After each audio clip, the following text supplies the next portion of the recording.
I used to work for Domino's quite some years ago when I was 18. One night I was out making deliveries and I had finally stumbled to the last house of the night. I was ready to get the night over with as it was getting late and I had school the next morning. The house was only a few miles from town and maybe 6 or 7 miles from the Domino's that I worked at. But the property I was delivering to and the atmosphere around the area made me feel like I was in the boonies. When I pulled into the driveway, right away, I felt a shiver fly up my spine. I got this dysphoric-like feeling in my chest too.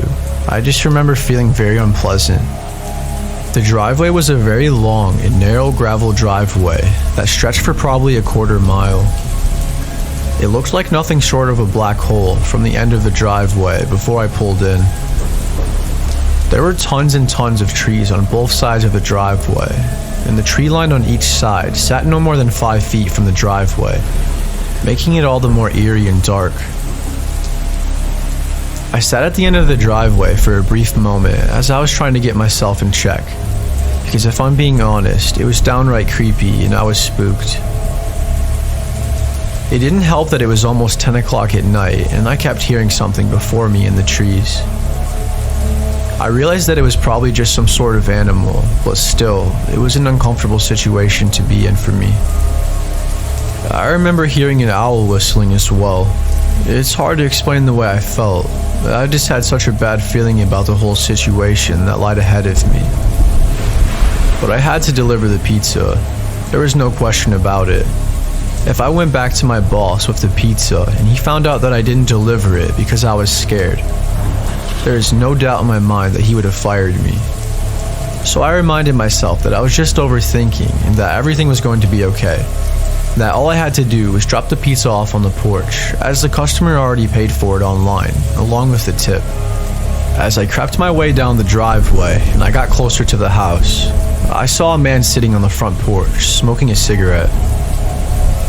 The only light I could see that was coming from the house was the outside porch light, and the man was sitting directly under it. He hit his cigarette one last time and started walking over to me. As I was gathering his food and drinks, he had already made it to my car by the time I stepped out. "Hello, sir, how are you?" "I got here as quick as I could," I said. Then the man stared at me for what felt like way longer than he did, with a very irritated look on his face. He asked me why I was sitting at the end of his driveway for 5 minutes, and I sort of tripped over my words as he caught me off guard. At this point, he was standing directly in front of me and he ripped the pizza from my hands. Then he started complaining about how the pizza was cold. I was confused on how he knew I was sitting at the end of the driveway for a few minutes, as there is no way he could have saw me from the porch. Thinking about it now, I suppose he could have heard me, or maybe he had cameras that surveillance his property. But in the moment, I was thinking on my feet, and I didn't want to upset the customer further. I just really wanted to get out of there. So I told him that I had no clue what he was talking about. The look on his face became even more distraught when I said that, and he told me that he hates liars. Then I noticed someone who came from the inside of the house that was walking in our direction, and then 2 others who were walking from the backside of the house towards us as well. My adrenaline amped up to 1,000, and at this point, it was either fight or flight. I knew for a fact that something bad was going to happen if I didn't get out of there. I sat the rest of the food down, along with the 2-liter that he ordered, and I ran to the driver's side door so I could speed away and get the hell out of there. But as soon as I opened the car door, one of the guys grabbed my head and smashed it on the car window, and I fell to the ground. Then the man made me hand my wallet and phone over. They told me to get out of here and that if I told anybody, like the police, about what happened, that they would come for me and my family. They had my ID, so they knew where I lived, and that's just not something I wanted to risk. Luckily, I only had about $70 in my wallet. The rest of my money was in my bank account, so as soon as I got home, I asked to borrow my girlfriend's phone. I called the 24/7 hotline number to cancel all of my cards and report them stolen. That way they wouldn't be able to have access to my money. got a new ID and everything was okay. For anyone reading this that does any sort of delivery driving, at night especially, please stay safe out there and listen to your gut no matter what. It might just save your life.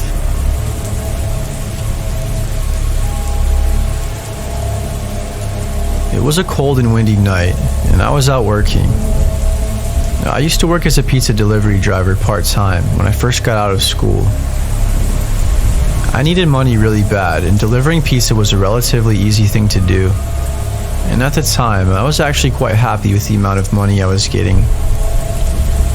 It wasn't much, but it was more than enough at the time, as I still lived with my parents, and the only thing I had to pay for was my phone bill.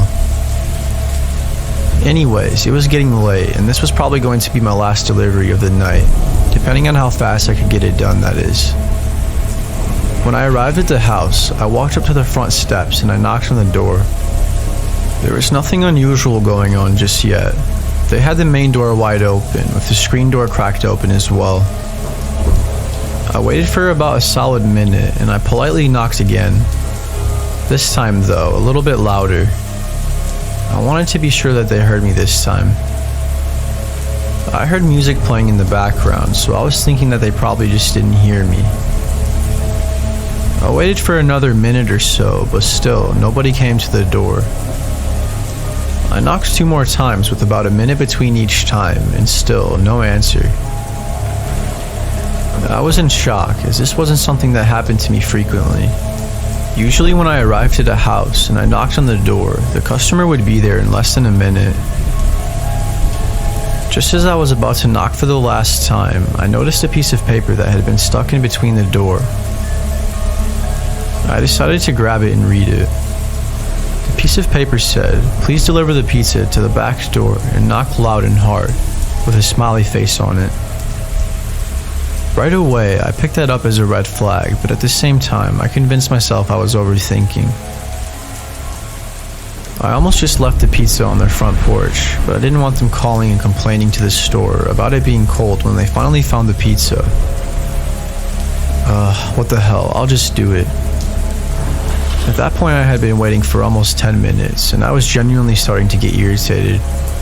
As I made my way around the house, the closer I got to the back door, the louder the music became, and that's when I noticed they were having a little campfire outside. However, there was nobody outside, so I slowly walked up the back patio steps, and I knocked on the door sort of hard, just like the paper had said to do. As I waited for somebody to come to the door, I was growing more and more impatient. I was just about to say screw it and just leave the pizza on the deck and get the hell out of there. But out of nowhere, I heard a loud noise in the house, and briefly after that, I heard screaming from both a woman and a man. It sounded like they were getting into it with each other pretty bad, and I wasn't sure what to do. I waited for a few minutes, and the screaming continued. It was only getting worse as time went on, and I was really starting to get concerned. It really seemed like someone was getting hurt in there. More than likely, the man was physically assaulting the woman, and that's what it sounded like to me. Right as I was about to call the police, the man came running over to the back door, and he grabbed the pizza from me. And he also apologized to me and said that he was sorry for the wait. I told him it was no big deal, and I asked him if everything was okay. He was trying his best to act normal, but the way he gave me a response, and from what I was hearing a few minutes prior, I knew he was lying to my face, right through his teeth. "Look man, here's $50, please just accept my money and go.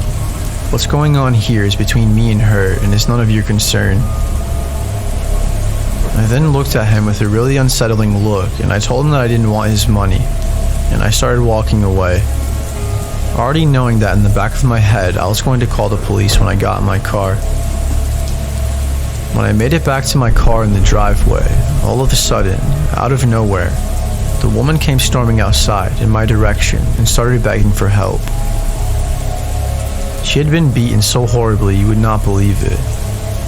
Both of her eyes were so swelled up that you could barely even see her left eye at all. She was crying, and she had bruises all over her body, and she was bleeding from her nose and her stomach. She told me that he had sliced her stomach with a knife and that he threatened her with a gun. She said she managed to get away from him by hitting him in the head with a hammer. She then ran to the other side of my car and got in the passenger seat and told me to drive off.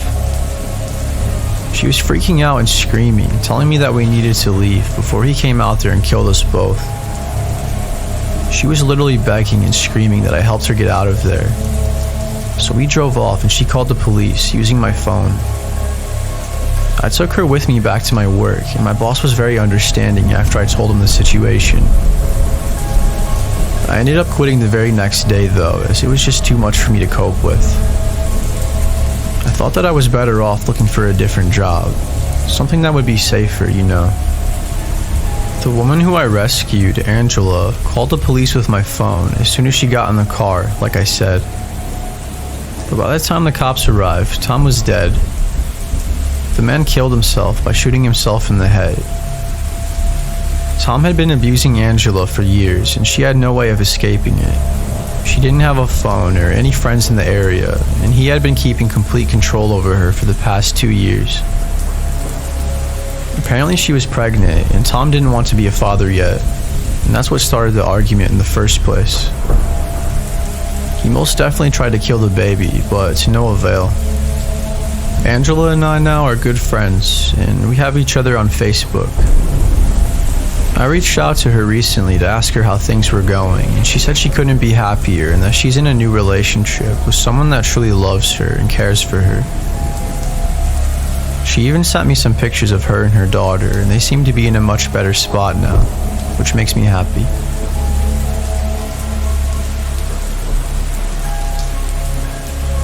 I worked as a pizza delivery driver at my local pizzeria for a decent amount of time in my late teenage years. It was almost 11 o'clock at night, and my manager asked me if I could do this one last delivery for the night, even though we usually wouldn't do deliveries past 10:30. It was a Saturday night, and we were much busier than usual, so I agreed.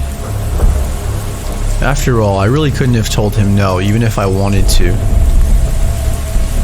I got in my old beat-up 2008 Pontiac Grand Prix, and I turned some music on to help me stay awake, as I was getting really tired, and I was just ready to go the hell home.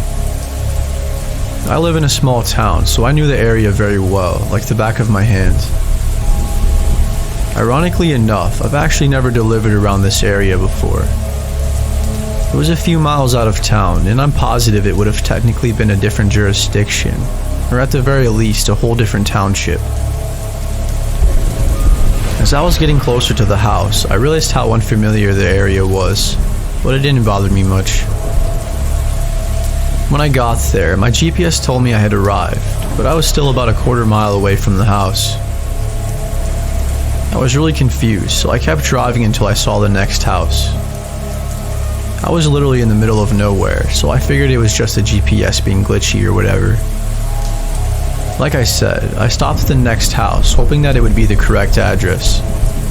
I pulled into the driveway, but the driveway was super long, and I didn't want to drive all the way up to the house and have it be a total stranger that didn't even order a pizza.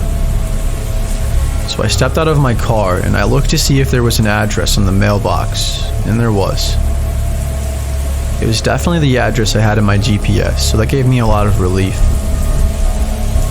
I headed down the driveway slowly, and I don't know why, but I parked my car about halfway up the driveway, and I walked the rest of the way up to the house. I knocked on the door and I waited for a few minutes, but nobody answered. I knocked once more and waited, and still, no answer. I was upset because that meant I pretty much just wasted all that time for nothing, because my job really relied on tips. I put the pizza on their front porch and I started walking back to my car.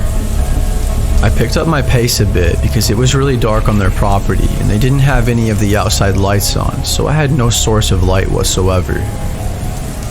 Before I got to my car, as I was walking, I started hearing footsteps that sounded like it was coming from the back of the house. I could hear the leaves crunching and the sticks snapping with every step that they took. I didn't know who or what it was, but I really didn't want to stay long enough to find out.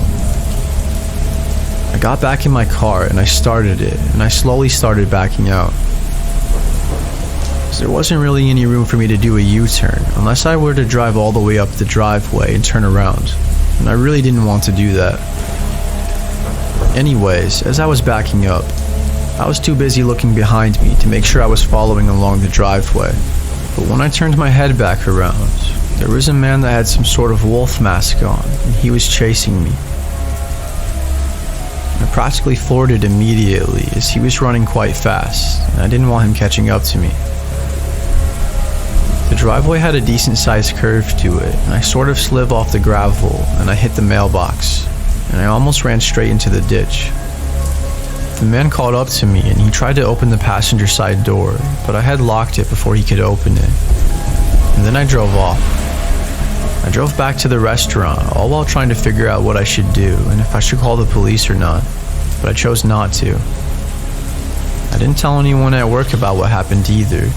I was worried they wouldn't believe me and that my boss would think I made up a story to cover up the fact that I hit their mailbox and completely knocked it over. The strangest thing about this story is I never heard anything afterwards. I kind of thought that someone would call and complain to the restaurant about me hitting the mailbox. But the more that time goes on, the more I realize that I don't think the man with the mask lived there. And I had a feeling that the house was either vacant or foreclosed, or the people that lived there just simply weren't home. Either way, I'm almost 100% positive that the man with the wolf mask didn't order a pizza with the intentions of eating it. I think he had a more devious plan.